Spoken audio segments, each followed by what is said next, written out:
There is a message that has traveled across thousands of years, crossing deserts, oceans, and civilizations, yet it arrives in every human heart with the same quiet power it carried the first time it was spoken.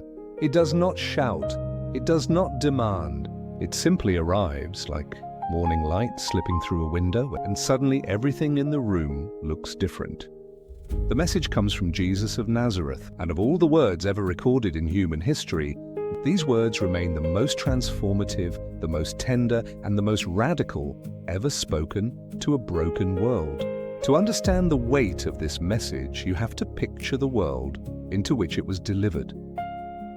People were living under the crushing pressure of Roman occupation. Religious law had become a burden too heavy to carry. The poor were invisible, the sick were considered cursed. The outcast sat at the edges of every gathering, always on the outside looking in.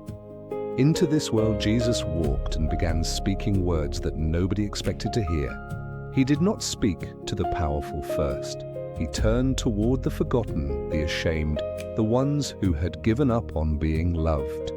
And he looked at them directly.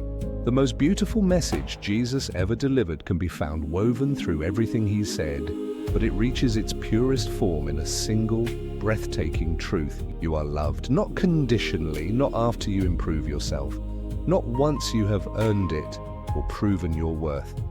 You are loved right now, exactly as you are, in the middle of your mess, your doubt, your failure, and your fear. This was not a common idea in the ancient world. Love was transactional, belonging was earned. Yet Jesus stood before crowds and individuals alike and declared that the love of God was not a reward waiting at the finish line. It was already present, already surrounding every person who had ever drawn breath. Perhaps no story captures this message more completely than the parable of the prodigal son. A young man demands his inheritance early, essentially telling his father he wishes he were already dead, then leaves and wastes everything on reckless living. When he finally hits rock bottom and decides to return home, he rehearses a speech asking only to be treated as a servant.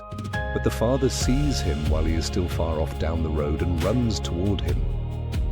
In the culture of that time, a man of dignity did not run. Running was undignified. Yet the father runs, throws his arms around his son, and calls for a celebration before the son can even finish his rehearsed apology. That running father is the image Jesus gives us of God, not waiting with arms crossed, running toward you. What makes this message so staggering is that Jesus did not just teach it, he lived it in every interaction. He touched lepers when no one else would come near them. He spoke to the Samaritan woman at the well, crossing every social boundary of his time. He defended the woman caught in adultery when the crowd was ready to destroy her. He called a despised tax collector down from a tree and invited himself to dinner. Every single encounter was a living demonstration of the message. You matter, you are seen, you are worth stopping for. Centuries have passed and the world has changed in ways that would be unrecognizable to first-century Galilee. Yet the human heart has not changed. People still carry shame in the quiet hours of the night. People still wonder whether they are truly lovable, truly worthy of belonging. And into that same ancient ache, the message of Jesus continues to arrive with the same gentleness it always carried. It is not a message about religion or ritual. It is a message about worth, about being seen, about a love so vast and so personal that it runs down the road to meet you exactly where you are standing.